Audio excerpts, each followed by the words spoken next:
Ok, comenzamos. Este es un ciclo de conferencias que se va a impartir durante toda esta semana, de lunes a domingo, todos los días a mediodía, hora de Costa Rica, GMT-6, que es lo mismo que UTC-6, Universal Time Clock. Es un intento por divulgar una información que es importante, aunque no haya muchos participantes. Cada una de estas conferencias se va a grabar y se va a publicar en YouTube y en Facebook. En la conferencia de hoy, esta vez vamos a hablar primero que todo, lo más importante es el dinero. Todos quieren dinero, la gente hace dinero, hace cualquier cosa. Por el dinero, el sistema nos pide que busquemos el dinero y que seamos exitosos, y el éxito lo cuantifica el sistema con base en cuánto dinero se ha hecho. Es muy interesante que el sistema nos pone a buscar desesperadamente dinero, a inventar 1000 formas para encontrarlo, pero el sistema no nos educa en cuanto al dinero. El tema del dinero es un tema vedado en el programa curricular de los colegios, de las escuelas. Y nos lanzan a este mundo, supuestamente con un título universitario bajo el brazo, algunos, no todos, y sin embargo, muy pocos de estos graduados, de estos profesionales, comprenden la naturaleza del dinero, no tiene la menor idea de cómo es que se produce, y aún así pues salen graduados. Entonces quiere decir que ni siquiera en la universidad nos quieren enseñar. ¿Por qué? Porque lo que el sistema busca es el que nosotros busquemos desesperadamente el dinero, pero no sepamos cómo conseguirlo, cómo administrarlo, cómo gestarlo. Lo que necesitan es que seamos empleados, que trabajemos 8 horas al día o más, si se puede, con el costo mínimo para los empresarios, ¿verdad? Entonces, el programa curricular, por ejemplo, el de Estados Unidos, lo funda Rockefeller. Lo establece Rockefeller a través de la Fundación Rockefeller y a través de la NSA, creo que es el National Science Association o Foundation o algo así. Entonces crearon una sociedad dedicada a la labor. Educaron personas preparadas para trabajar largas jornadas, no así para pensar, no así para comprender la naturaleza del dinero, y por eso es que hoy estamos dando esta conferencia. Características del dinero. El dinero es una institución, tan institución como el lenguaje, la familia. Una institución significa que es una actividad inherente al hombre, al ser humano, en grupo, en sociedad. Sea esta la sociedad que sea, la forma que utilice, la cultura que utilice, el ser humano crea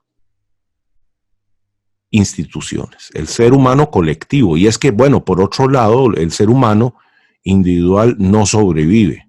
El ser humano necesita de otros seres humanos. Entonces se crea la institución del dinero como una de las más antiguas, por una sencilla razón. Sin dinero no hay supervivencia. Pero vamos entonces a las bases mismas de lo que significa trabajo, de aquella época en la que nosotros asumimos que existía como único intercambio comercial el trueque. Y esto ocurre dentro de un clan, dentro de un núcleo social reducido, puede ser inclusive una familia. ¿Por qué ocurre esto? Bueno, porque el que se va a pescar al río no tiene tiempo de colectar leña. Y el que va y trae sal y la procesa no tiene tiempo para ir a cazar. Entonces, en su forma más primitiva, el intercambio realmente no ocurre sino más que a lo interno, y tiene características de familia. Todos nos queremos, entonces todos queremos que todos estemos bien, con sus lógicas discusiones familiares y toda esta historia, pero a mediano y largo plazo el grupo humano busca el beneficio colectivo. Y entonces el trueque funciona más como una cuestión solidaria, ¿verdad? Después aparece el intercambio entre clanes, entre tribus, entre grupos humanos ya separados geográficamente, y ahí es donde sigue dándose un intercambio, un trueque. Sin embargo, esta metodología no es la más práctica, realmente es muy quisquillosa, es muy difícil de poder satisfacer, y en algún punto el dinero se expresa de alguna u otra forma, ¿verdad? Es importante concatenar siempre el concepto dinero al concepto mercado, que es otra institución importante. El mercado es de las primeras instituciones, porque de nuevo, sin esta institución no se logra la supervivencia del ser humano, no se lleva comida a la mesa. Y así hemos venido desarrollando lo que nosotros creemos fue la evolución del dinero a partir del trueque, pero debemos mencionar que esta figura del trueque está sobredimensionada, una figura no tan conocida, pero que es mucho más plausible que haya sido el eje sobre el cual se desarrolla en la antigüedad el comercio incipiente entre las naciones, entre los reinados de aquel entonces, es el del crédito comercial. El crédito comercial es el pacto de caballeros que hay entre el productor agrícola y el mercader. Resulta que el productor no logra vender su producto porque, de nuevo, o se dedica a sembrar o se dedica a distribuir. Entonces, tiene que sembrar, alguien más tiene que distribuir, ellos llegan a un acuerdo, mire, yo me llevo su mercadería y de ahí voy, la vendo y le traigo de vuelta cosas que usted necesita y le traigo dinero. ¿Ven? Entonces es mucho más probable que la base del comercio, tal y como lo conocemos hoy, no haya sido realmente el trueque, que es tan ineficiente, sino el crédito comercial.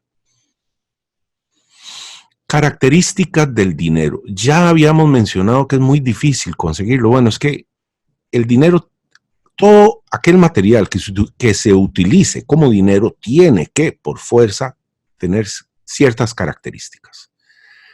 Una de ellas, y es fundamental, es que sea escaso. El dinero, por naturaleza, tiene que ser escaso. De lo contrario, no funciona como tal. No es que yo quiera que sea escaso, no es que a mí me parece que sea escaso, que debe ser escaso. Es que si no cumple esa condición, no funciona. Para entender esto es muy sencillo. Si cualquier cosa fuera dinero, entonces la arena de mar sería dinero, y eso sería un dinero que nadie recibe porque no tiene valor, porque es demasiado abundante. En contraposición, el oro, que es muy escaso, siempre se ha usado durante 9.000 años de civilización como un dinero por excelencia. Entonces, vámonos atrás. Ok, no, pero veamos primero las otras características. Tiene que ser duradero. Tiene que durar lo más que se pueda. Tiene que tener aceptación universal. Las personas alrededor del área donde usted vive tienen que estar de acuerdo que eso que estamos utilizando, que técnicamente es un token, que ese token escogido entre todos sea por conveniencia de todos usado como dinero. Tiene que ser imposible de falsificar, que muy pocos materiales cumplen con esa función, con esa característica, y uno de ellos es el oro y el otro es la plata. Y tiene que ser fungible. Fungible es un término muy interesante. El dinero es fungible por antonomasia, es decir, por definición. Cuando usted va y entrega dinero a un banco en forma de depósito, usted entrega, digamos, 5 billetes de $100, usted vuelve tiempo después, pide esos $500 y se lo devuelven en 4 billetes de 100 y 2 de 50. Y usted diría, este no es mi dinero. Y eso es cierto, técnicamente no son los mismos billetes que usted dio, pero no es importante, porque el dinero es fungible. Es decir, a igual calidad y peso y características, es indistinto si usted usa una unidad u otra. Lo mismo ocurre con el trigo. Cuando usted entrega una tonelada de trigo, esa tonelada de trigo entra en un silo donde se almacena. Un mes después usted llega y dice, yo quiero mi tonelada de trigo. Ok, aquí está. No es la misma tonelada de trigo, no puede hacerse. Separar grano por grano sería carísimo y sería completamente impráctico. Entonces es fungible. Lo mismo con el aceite, con todo lo que se consideran materias a granel, ¿verdad? Entonces, recapitulamos. Características del dinero es que tiene que ser duradero, que tiene que ser escaso, tiene que tener aceptación universal, tiene que ser fungible y tiene que ser imposible de falsificar. A lo largo de la historia, en diferentes tiempos de la humanidad, en diferentes culturas, se han utilizado diferentes formas de dinero y vamos a mencionar algunas. Sal, la palabra salario deriva de la costumbre de pagarle a los romanos, a los soldados romanos con sal, porque en aquel entonces, lógicamente, la sal no era un bien tan abundante. Hoy difícilmente funcionaría como dinero, aunque podría ocurrir en condiciones muy específicas. Se han usado plumas de quetzal, se han usado conchas, piedras gigantes. Esta es una historia muy interesante. Se me olvida el nombre de la isla, creo que son Rai o algo así. Esta gente de estas islas desarrollaron esta moneda que es una moneda de piedra absolutamente inmensa, monstruosa, y mientras más grande, mientras más gigante sea, más valor tiene. Y mientras más haya costado, y ojalá haya habido accidentes, alguien perdió una mano, entonces vale más, o si alguien desgraciadamente perdió la vida, pues entonces vale más. Y por supuesto que estas monedas son muy difíciles de mover, tienen que moverse entre varias personas, entonces no fueron diseñadas para ser transferidas, sino que fueron diseñadas para ser declaradas. Es decir, ante todo el pueblo, esta gran moneda, yo que la poseía, declaro que se la acabo de vender a fulano y que ahora él es el poseedor de ese capital, ¿verdad? Entonces, aquí estamos ante lo que podría considerarse el primer libro contable. Es más, podría considerarse el primer blockchain, la primera cadena de bloques que se logra a través de consenso. Todos aceptamos que ese enunciado, ese planteamiento, ese token representa una transacción y queda en la memoria colectiva, en el imaginario social. Vean qué interesante. Entonces, bueno, están estas piedras gigantescas, redondas, generalmente con un hueco en el centro. Y también tenemos que se han usado semillas de cacao en Costa Rica y me imagino que en algunas otras partes tropicales. Hojas de tabaco se usaron en Virginia, en Estados Unidos, al principio de la colonia. Y se tiene por sentado, todos saben que en las prisiones los cigarrillos pasan a ser moneda, pero el último informe que tengo, alguien hizo una entrevista, comentaba que ya los cigarros no son lo único o que ya no son tan el dinero, que ahora lo que usa son latas de atún.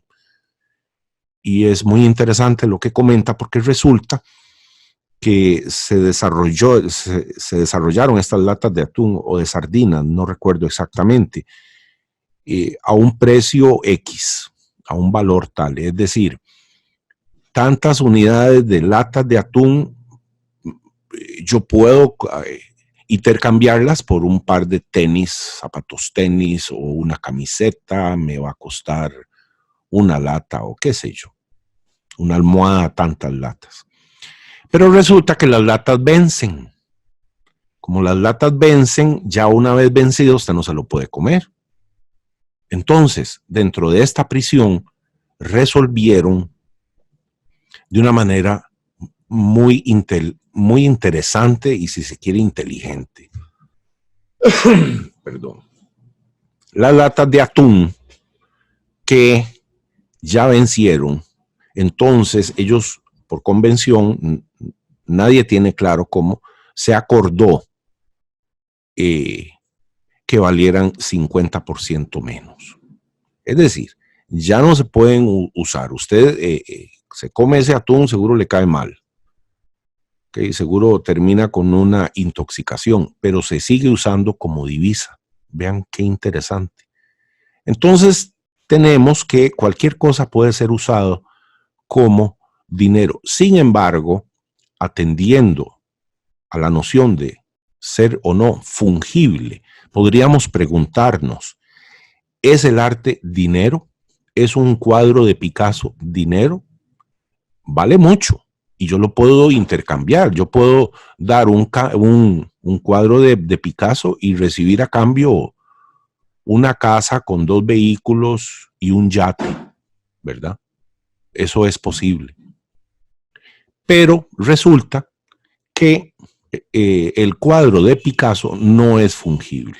Es decir, si yo lo parto en dos, el cuadro entre los 2 pedazos no valen ya nada. Una vez que usted destruye un cuadro, ya no vale.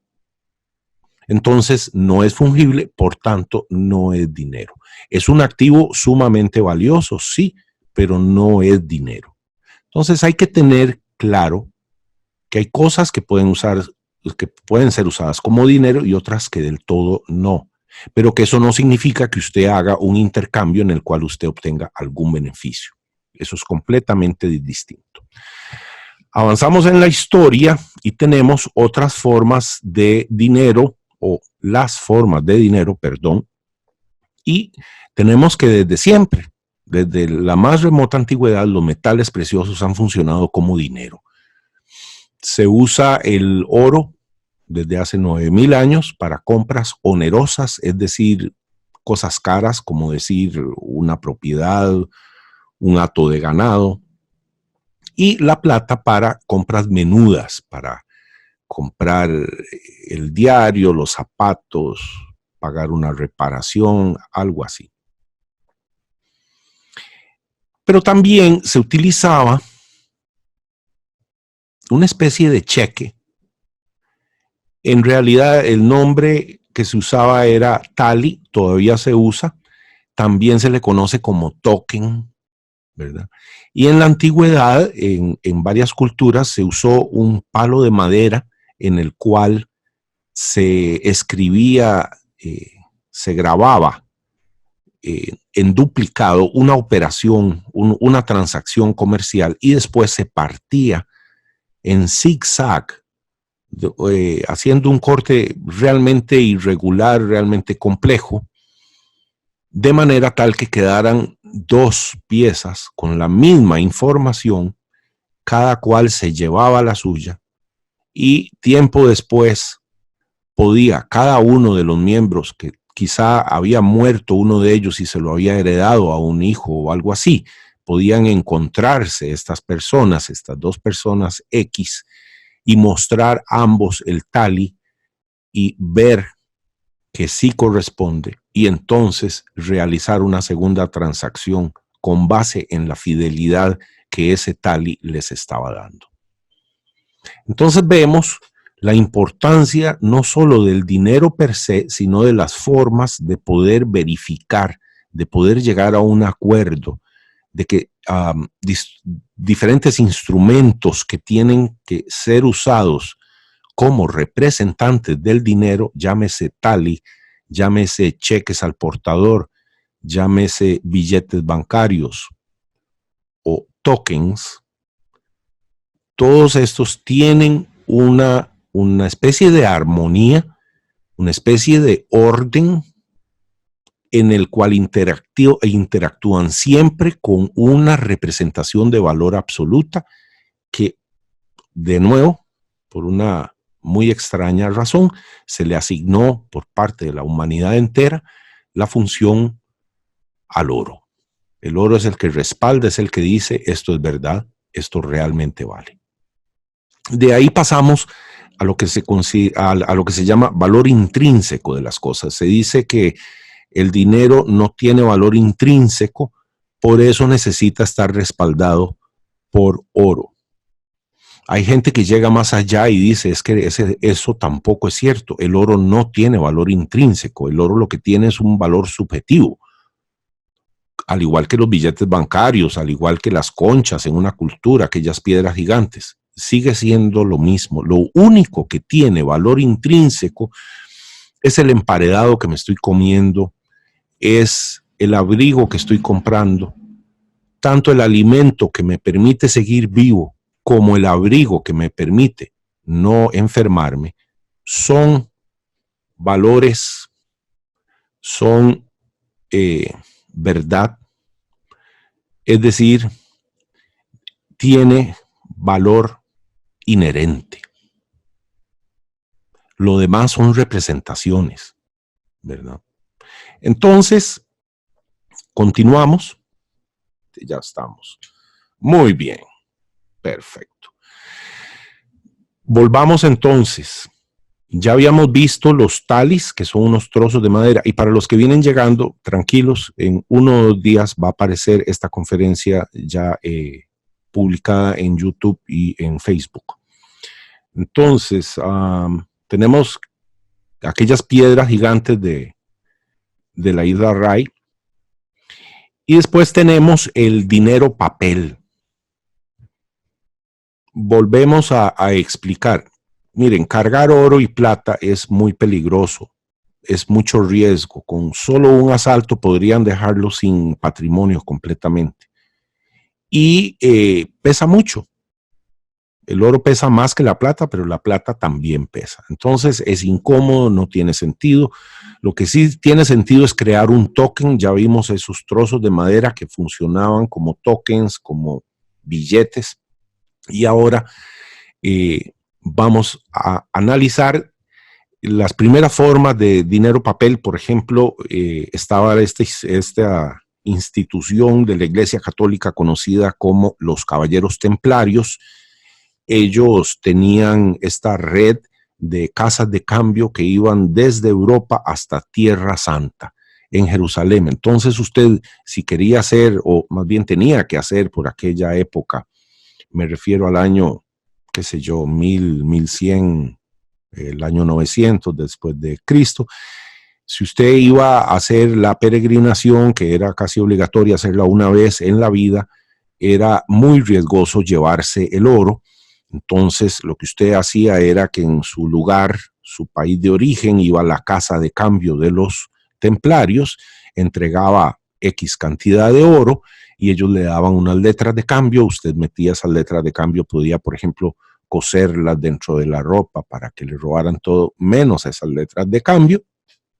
Ya si lo dejaban desnudo, se iban con su capital, ni modo, pero, ¿verdad? Eso les permitía disminuir el riesgo enormemente y llegar a Tierra Santa e ir presentando en diferentes puntos las letras de cambio, con lo cual ellos recibían monedas de plata o de oro, y con eso hacían su peregrinación y listo, se regresaban y ahí murió el cuento. Entonces tenemos que estas casas de cambio de los caballeros templarios fue una de las primeras formas de sistemas de banco de la humanidad.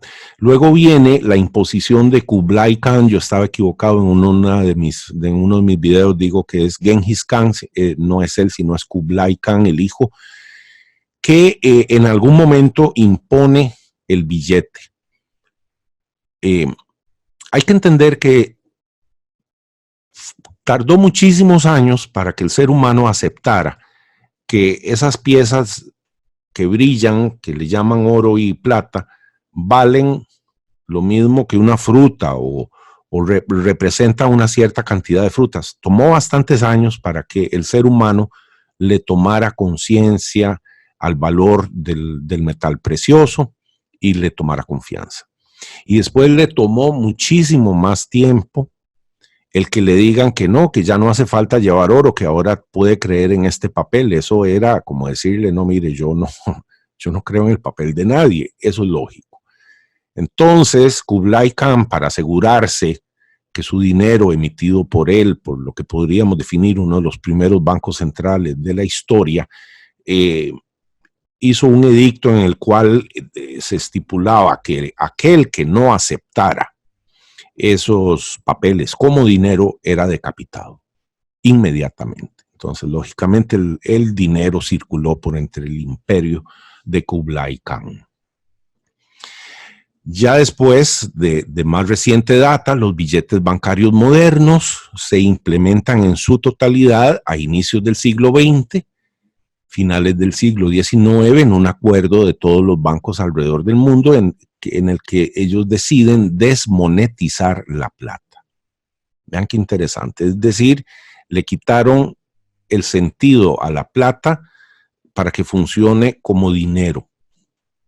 ¿Cómo hicieron eso? Hay un radio de intercambio entre el oro y la plata que es cuántas unidades entrego de plata a cambio de una de oro. Durante toda la vida ha sido una relación de entre 12 a 16. Y estos señores en esta fecha pasaron esa relación a 60. Le dieron un tiempo prudencial a los poseedores de las monedas de plata para que las entregaran y recibieran a cambio unos papelitos muy bonitos que son promesas de pago de un banco central que pertenece a un gobierno, a un supuesto país que supuestamente no quiebran, pero que sabemos que eso no es cierto, que lo que pasa es que se recuperan rápidamente en virtud de la existencia de los impuestos. Pero los gobiernos, los estados, quiebran y han quebrado muchos en muy diferentes periodos de la historia. Entonces ya aparecen los billetes bancarios, desmonetizan la plata, el sistema sigue siendo bimetalista, ahora lo vamos a observar, y aparece el dinero plástico ahí alrededor de finales de los años 40, inicios de los 50, más o menos, aparecen las primeras tarjetas de crédito, dinero plástico. Vean todo lo que tardó varios años hasta que finalmente se volvió como generalizado. Ahora es al contrario, ahora los gobiernos intentan de mil formas ir disminuyendo el efectivo para quedar con el dinero plástico, también conocido como dinero virtual. Es que a ellos les sirve porque entonces uno, en vez de tener el dinero de uno en el bolsillo, tiene que ir a un cajero y el cajero de repente un día de tanto le dice, no, hoy ustedes le vamos a dar tanto. Y usted dice, pero ese es mi dinero. Y ellos le dicen, no, desde el momento en que usted lo depositó sin darse cuenta, nos lo prestó. Eso es lo que dice el concepto de la reserva fraccionaria. Estudienlo. Cuando usted le da dinero a un banco, usted no se lo está prestando. No se lo está depositando. Usted se lo está prestando. Tan es así que le entregan intereses sobre el dinero que usted creía que estaba depositando. No, usted se lo prestó al banco. Es decir, ese dinero no es suyo, es del banco. Entonces, en algún momento, cuando ocurren las cosas malas, cuando hay una crisis seria, los bancos llegan y dicen, no vamos a darle tanto, ¿verdad? Con el dinero físico, eso cuesta más. Entonces, ahora hay una tendencia alrededor del mundo de eliminar el dinero físico y estimular el dinero virtual. ¿Okay? Y finalmente entramos a la época moderna, que son las criptodivisas, que me imagino que ya todos saben. Los que no, pues es un tema aparte, no podemos destinarle mucho tiempo a ello. Es la maravilla de las maravillas, es la revolución de la humanidad. El sistema de las criptodivisas es lo mismo que Bitcoin. El verdadero nombre es Bitcoin porque atendiendo a la nomenclatura, es decir, a la convención mundial de cómo se llaman las cosas, el primero que les asigna un nombre, ese es el nombre, y el primer nombre fue Bitcoin. Y también dentro de la tecnología del Bitcoin aparece por primera vez para la humanidad esa nueva tecnología llamada cadena de bloques, en inglés blockchain, y por tanto lo correcto es decir tecnología Bitcoin, tecnología blockchain, blockchain derivada o cadena de bloques derivada de la tecnología Bitcoin. Los señores del establecimiento son muy vivos, ellos llevan 3, 4 años satanizando las criptos mientras ellos iban haciendo sus criptos. Tal es el caso de FedCoin de la Fed, que todavía no está lista, JP Morgan Coin y el FMI jugando con los conceptos. En fin, ellos han hecho lo imposible para que usted no tenga criptodivisas, para botarle el precio, que usted no las tenga mientras ellos van ganando terreno, mientras a usted le meten miedo. ¿Ok? Entonces, eso es lo que pasa con las criptodivisas. Son más trascendentales, más revolucionarias que el motor de combustión interna, la máquina de vapor y la imprenta de Gutenberg juntos. ¿Okay? Las criptodivisas y ese sistema monetario nos conduce no solo por el sistema monetario, sino por toda la posibilidad, la inmensa gama de aplicaciones prácticas que tiene la cadena de bloques, nos conduce como civilización hacia un nuevo paradigma inexorable, que es el paradigma de la descentralización, tema de otra conferencia. Vean, la gente sufre porque no tiene dinero, sufre porque cree que no ahorra, cree que es malo porque no ahorra. No. Lo primero que yo descubrí es que no tengo por qué sentirme mal de que no ahorro, porque resulta que el sistema impide el que ahorremos. Vean qué interesante. Para entender todo esto les voy a contar una historia, una fábula, una cuestión ficticia, basándome en la figura también ficticia de Robinson Crusoe. Dice, el principio del valor trabajo según la historia ficticia de Robinson Crusoe. Entonces tenemos que Robinson Crusoe está en esta isla abandonado, solitario, y para sobrevivir logra finalmente encontrar un árbol de fruta del que obtiene 6 frutas al día. Llámele manzanas, peras, no sé, cocos, lo que quiera.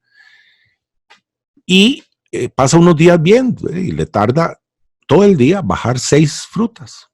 Con ello duerme ahí en la arena y ya tiene como algo así como un nido, pero vive pésimo, ¿verdad? Porque recién entró en la isla, como un náufrago. Entonces, a los pocos días piensa que debe buscar un palo para poder bajar más frutas. Pero eso significa que debe ir a buscarlo, cortarlo y de alguna forma trabajarlo, entre comillas, y eso implica tiempo dedicado a otra actividad y que por tanto significa también el no poder cosechar tantas frutas o ninguna fruta ese día. Suponiendo que el total de frutas son el requerimiento mínimo para la supervivencia diaria de Robinson Crusoe, la única opción posible para Crusoe es el ahorrar durante 2 o 3 días, 2 frutas por día, de manera tal que podrá entonces dedicarle un día entero a la labor imperiosa de crear una herramienta eficiente para aumentar el número de frutas que colectaría por día. Ha nacido entonces el concepto claro y contundente del ahorro.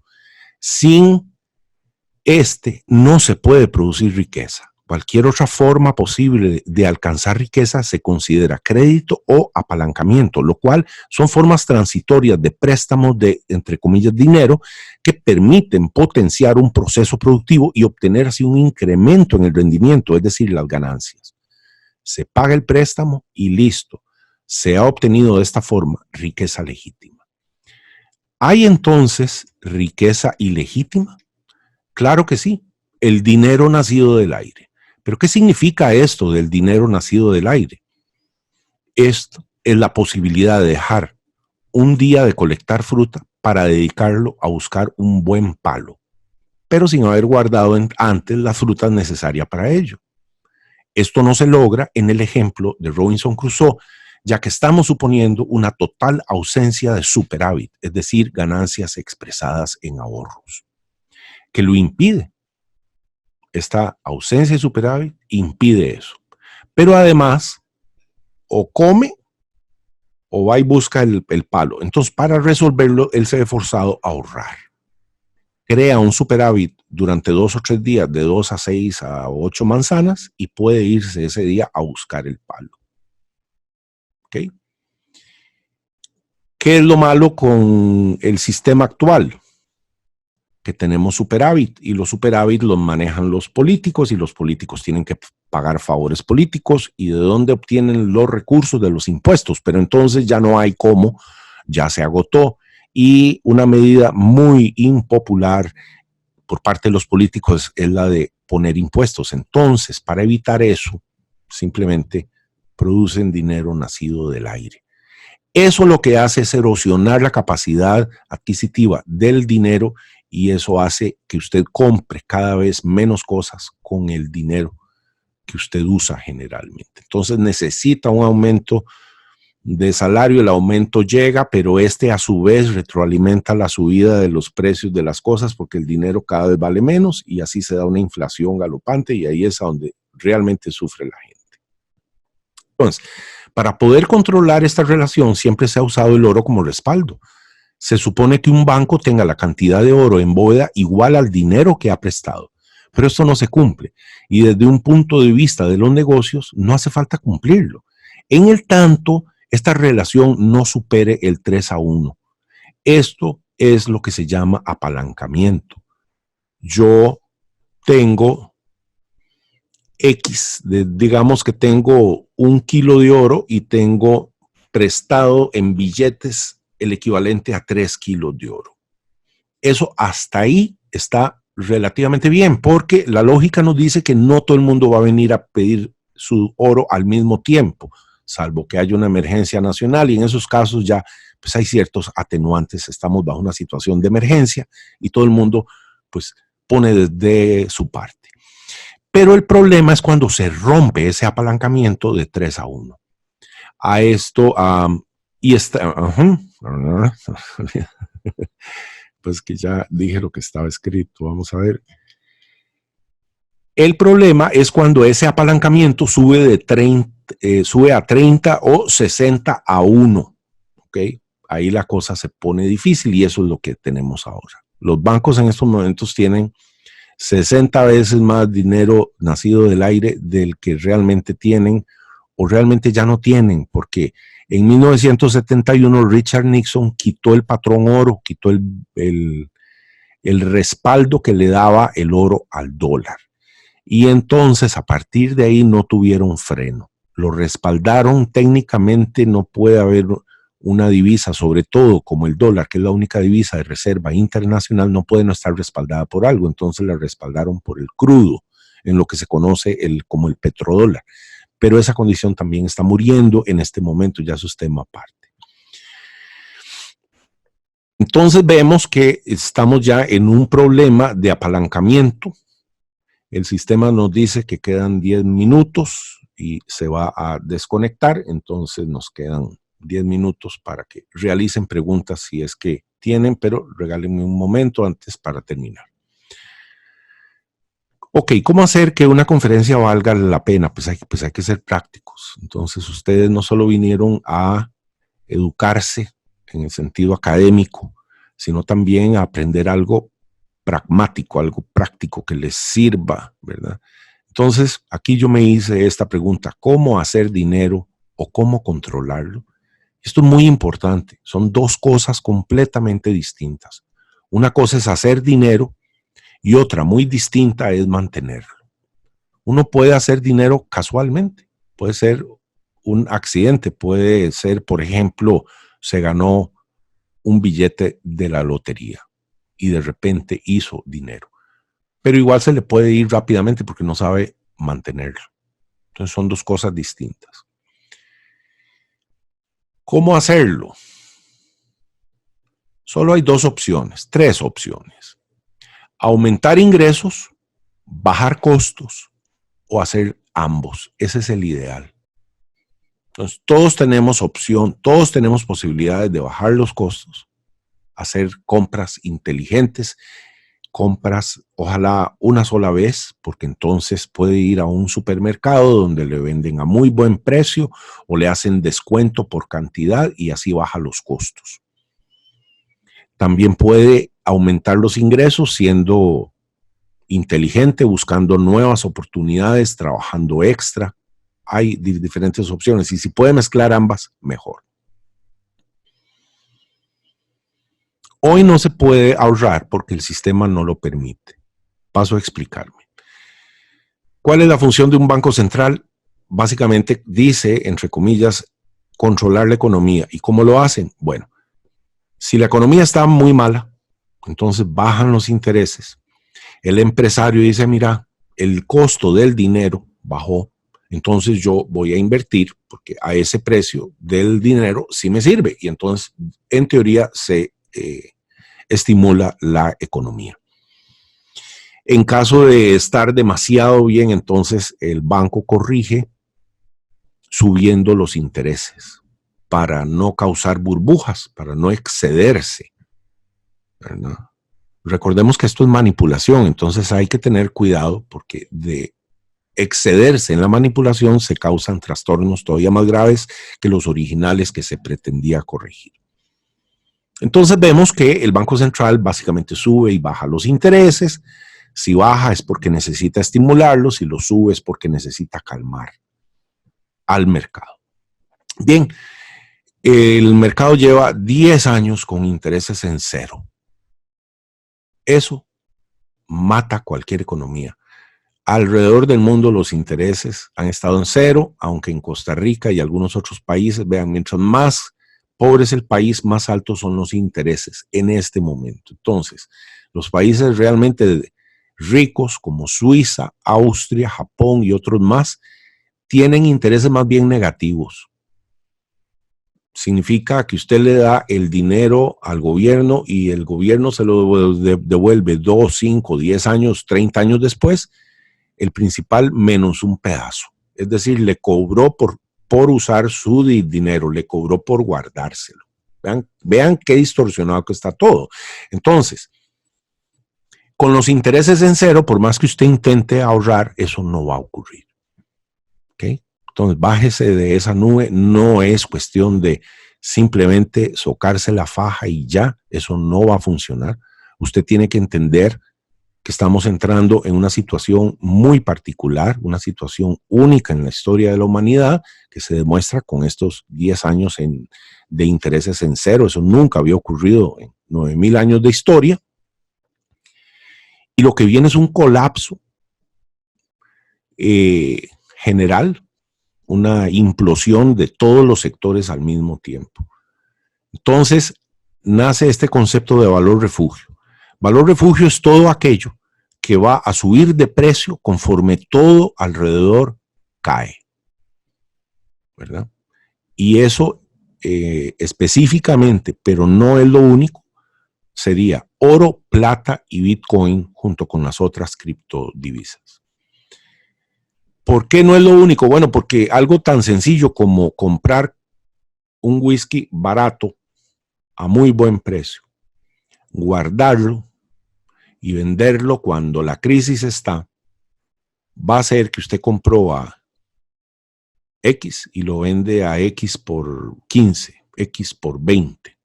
Y ahí usted está obteniendo una ganancia importante. Por lo general son productos no perecederos. Un caso también interesante que se lo escuché a Jim Wiley.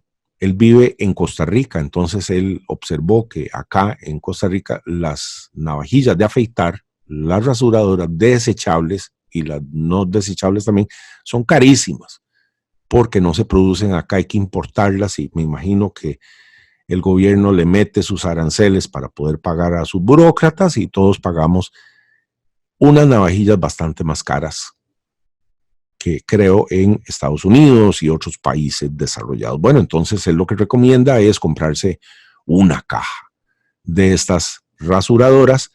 No pesan, no se descomponen, ya son caras. Y en algún momento, como son artículos de importación, todo lo que es importado va a subir, sí o sí, porque la cadena de distribución se va a ver afectada por la crisis y eso va a hacer que el costo de la importación suba. Entonces, ese es otro valor refugio. Un buen café, aunque es perecedero, es de larga vida. Entonces, puedo comprar un buen café, no sé, 10 kilos, 50 kilos, y después venderlo cuando arrecia la crisis. Hay que entender que conforme más grave es la crisis, la gente más va a buscar un paliativo para sobrellevar esta depresión. Entonces, durante 1929 fue el inicio de la crisis de los 80, de los 30, perdón, de la Gran Depresión.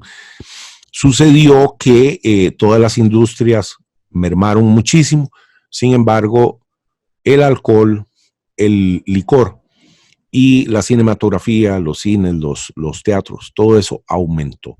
Porque en medio de aquella tristeza generalizada, siempre el ser humano va a hacer un pequeño esfuerzo y se va a comprar algo con lo cual sentirse mejor. Igual corre para las rasuradoras, no tanto los hombres que no quieren andar en barba, sino probablemente las mujeres que quieren depilarse las piernas. Eso es un detalle significativo. Entonces, valor refugio, oro, plata, Bitcoin, rasuradoras desechables, whisky, café, tal vez municiones, tal vez armas, tal vez repuestos de bicicletas. Todo lo que hoy conseguimos baratísimo de China va a subir de precio y con mucha fuerza.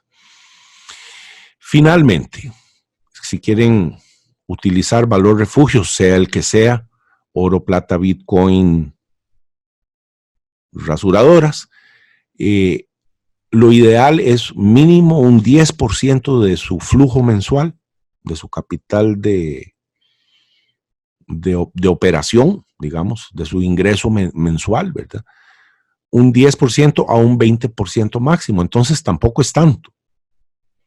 10% va a hacer que uno caiga en pie, quede en pie, mientras todo el mundo cayó. Y 20% lo que va a hacer es permitirle aventurarse, porque recuerde, y esto es importante, inmediatamente después de una crisis,